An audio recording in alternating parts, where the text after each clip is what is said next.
Bismillahirrahmanirrahim. Alhamdulillahirabbil alamin. Wassalatu wassalamu ala asyrafil anbiya'i wal mursalin wa ala alihi wa sahbihi ajma'in. Amma ba'du. Kembali saya akan membacakan kitab Bustadul Arifin lil Imam Nawawi terkait niat yang ikhlas. Kita masuk pada kalimat yang berikutnya. Famahma kana ba'ithuhu at-taqarruba ila Allah Ta'ala. Apapun amalan yang kita lakukan, motivasinya, niatnya hanyalah taqarrub ila Allah Ta'ala, mendekatkan diri kepada Allah Subhanahu wa taala. Itu yang paling penting dalam kita berniat agar amal ibadah kita itu diterima oleh Allah Subhanahu wa taala secara sempurna.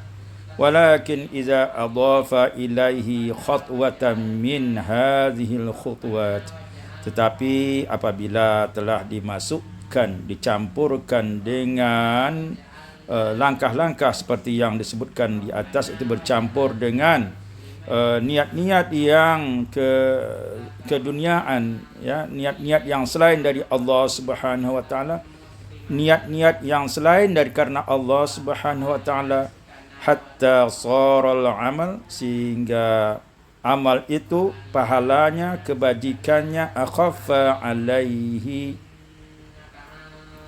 menjadi berkurang di atasnya untuknya, ya, tidak menjadi bermutu, kurang mutunya, bisa babi hadhil umur, dengan sebab perkara ini, yaitu mencampurkan niat yang ikhlas dengan niat yang selain dari Allah untuk Allah Subhanahu wa taala.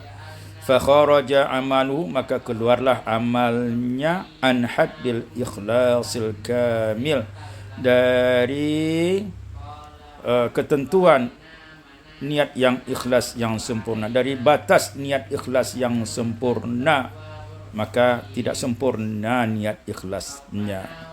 Wa kharaja an ayyakuna khalisan liwajhillahi ta'ala, bahkan mungkin dia bisa keluar dari niat yang ikhlas kepada Allah Subhanahu wa taala, terutama apabila amal perbuatan itu disertai dengan niat riya dan sum'ah, pamer dan didengar untuk dipuji. Keduanya, pamer, didengar untuk dipuji oleh orang lain, ini namanya kharaja an ayyakuna khalisan liwajhillahi ta'ala, keluar dari niat yang ikhlas untuk Allah Subhanahu wa taala.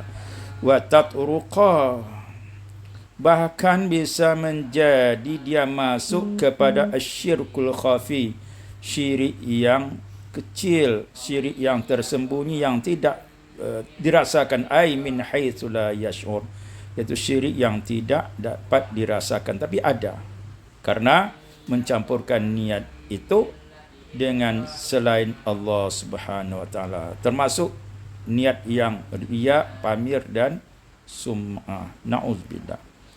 Wabil jumlah, jadi kesimpulannya, kullu hadin min hududid dunya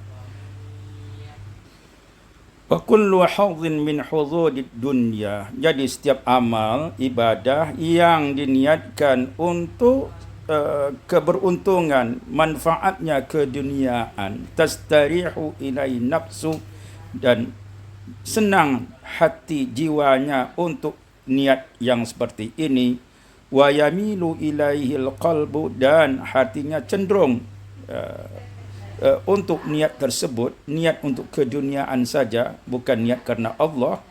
Qalla au kasur, baik perasaan itu, baik sedikit ataupun banyak, tapi disertai niat yang ikhlas itu dengan niat-niat selain dari Allah, itu niat keduniaan, manfaat keduniaan.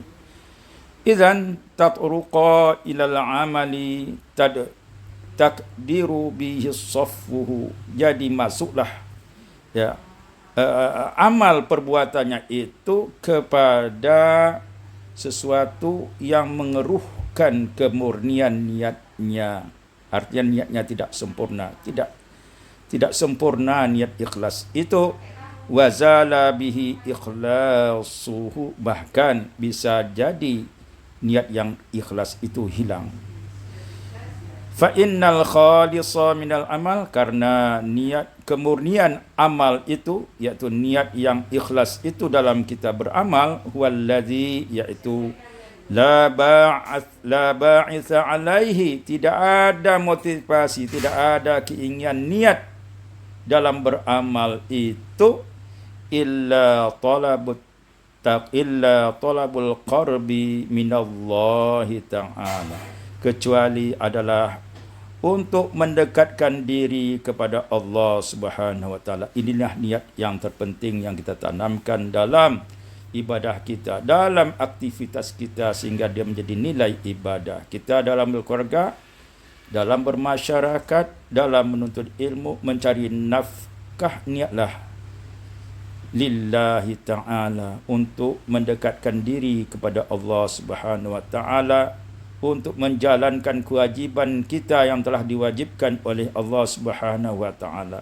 Dan ketika kita meninggalkan suatu perbuatan yang dilarang oleh Allah, niatlah bahawa kita untuk mendekatkan diri kepada Allah, meninggalkan larangan Allah Subhanahu wa taala, tidak yang lain-lain dari niat-niat keduniaan yang lainnya. Wallahu a'lam bissawab.